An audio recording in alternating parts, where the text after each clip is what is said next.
Struggling to navigate macOS features or master essential Linux commands? What if you could unlock the full potential of macOS and Linux like a pro IT technician? In this video, I'll show you how to use Mission Control, Keychain Access, and Spotlight on macOS, plus essential Linux commands like ls, cd, and sudo to take control of your system. Whether you're preparing for an IT certification or just want to optimize your workflow, these tips will save you time and make you a power user.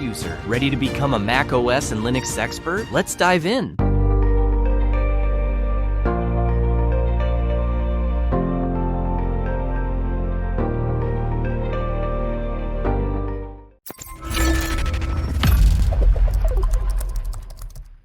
And to finish this course, in this third part, we will see some features of macOS and important commands, namely on Linux.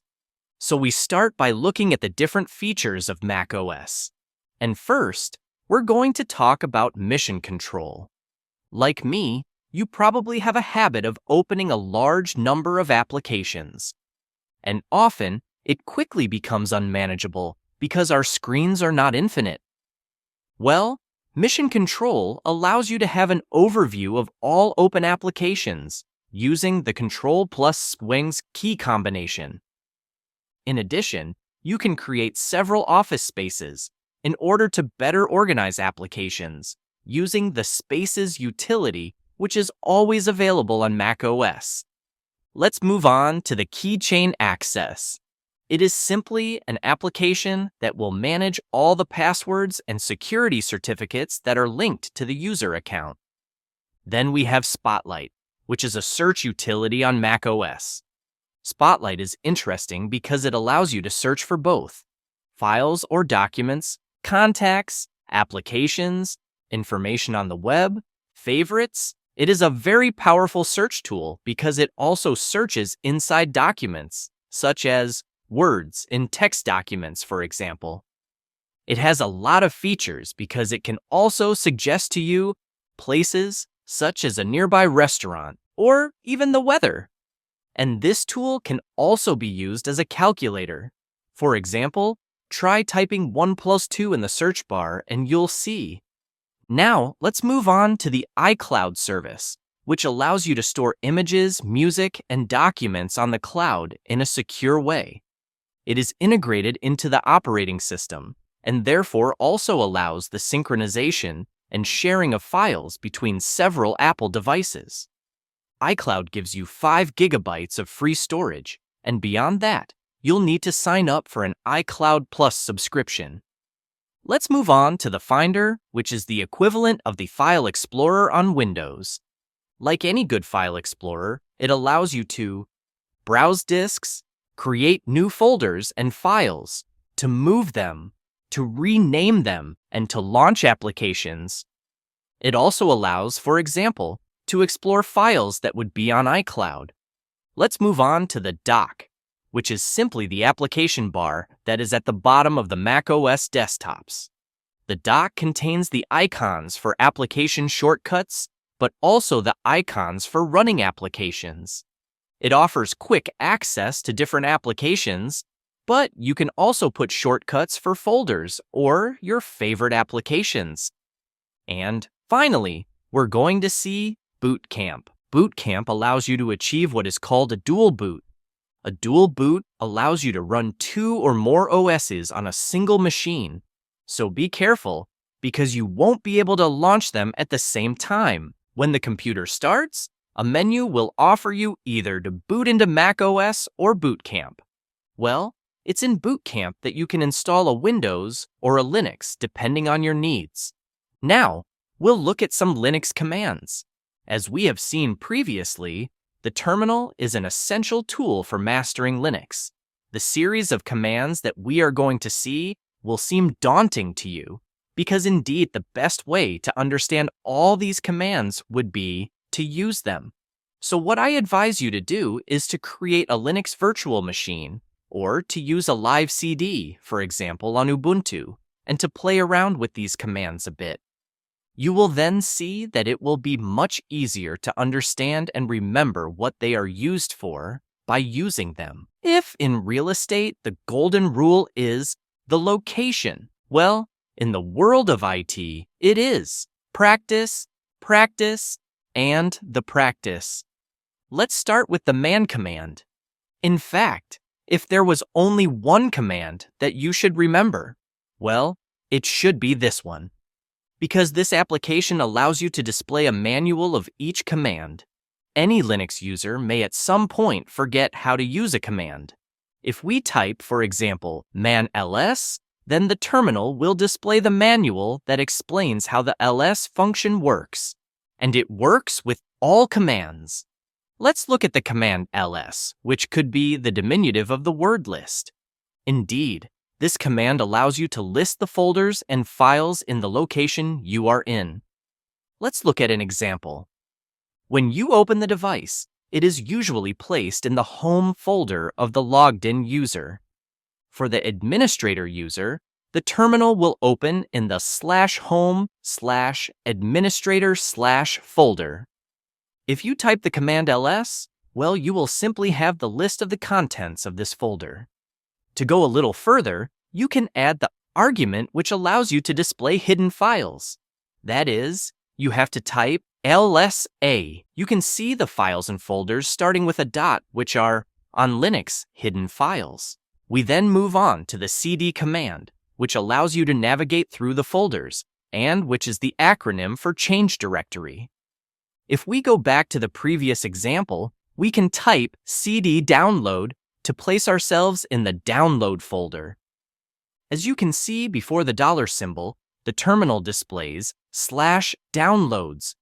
Well, this represents which folder we are in, because in Linux, the tilde symbol, which looks more like a wave, indicates the user's home folder.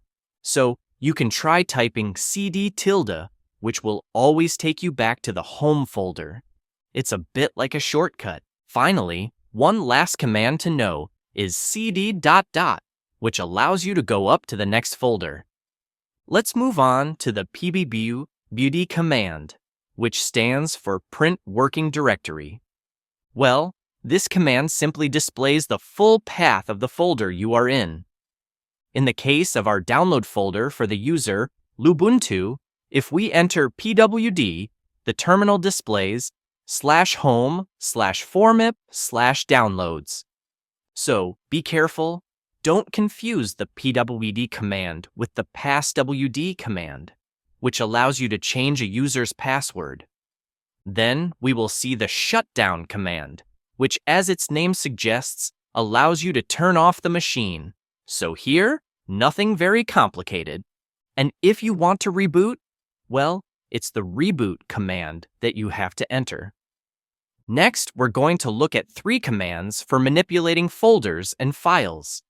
The mv command, which stands for move, allows you to move files. The cp command for copy allows you to copy files. And the rm command for remove allows you to delete files.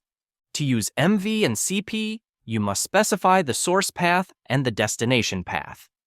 In the example, if we run the command cpinfo.txtinfo copy.txt, then it will create a copy of info.txt under the name info copy.txt. And we can check the result with the ls command that we saw earlier. We will now see how to delete the info.txt file, which we have just copied under the name of copy.txt. To do this, nothing could be simpler. Just run the command rminfo.txt, and as we can see in the example, if we run the ls command, which allows us to list the files in the current directory, then the info.txt file is no longer there. Now, let's move on to the vi command, which may scare you. In fact, vi simply allows you to launch a text editor that is very well known in the computer world and is called Vim. In the world of computing, there are 2 types of people, those who adore Vim and those who hate it. To put it simply, Vim is extremely powerful, but also extremely confusing to use with a very slow learning curve. So, A little advice, if you dared to throw it, well, to leave it, you have to type :Q ! There is also another text editor, which is the Nano tool. It's a very minimalistic text editor, but much more intuitive to use for beginners. Well, hold on, because we'll soon be done with the commands. We continue with the ifconfig command, which is basically the equivalent of ipconfig on Windows. This is what allows you to view the properties of the network adapters. There is also iwconfig, which is more dedicated to the configuration of wireless network interfaces. Now, let's move on to the su and sudo commands, which are probably the commands you will use the most on Linux terminals. The su command allows you to log in to another user's session on the terminal. For example, if you type sudo daemon and then enter the password of the daemon user, then you will be logged into the terminal as a daemon user. On Linux, you can also log in as root using the su sudo su command.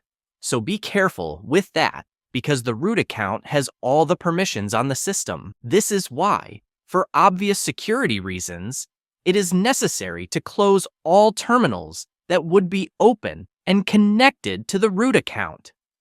So, in fact, the ideal, and to avoid the problem we just mentioned, it is strongly recommended to use the sudo command, because it allows you to execute a single command with elevated privileges. This avoids logging in as root. In the example, the sudo nano command opens the nano text editor with root privileges, without having to log in to the root account. Now, let's move on to the ps command, which allows you to list all the active applications. We can see in the example that by entering the command psa, we can list all the processes active on the machine, which also allows us to identify their process IDs. Let's move on to the grep command, which allows you to search for a word in a text document. Let's imagine that we have a text file called price.txt, and in which there is a list of fruits and vegetables, their prices, and their origins. Well, the grep command allows you to sort of search inside this file. If I do a grep apple price.txt, then the terminal will show me the line containing the word. This allows me to know the price, which is $0.50, as well as its origin. And if I do a grep france price.txt, then the terminal will show me all the lines containing the word France. And finally, to finish this part on commands, we have the chmod command, which allows you to manage the permissions granted to users on a file.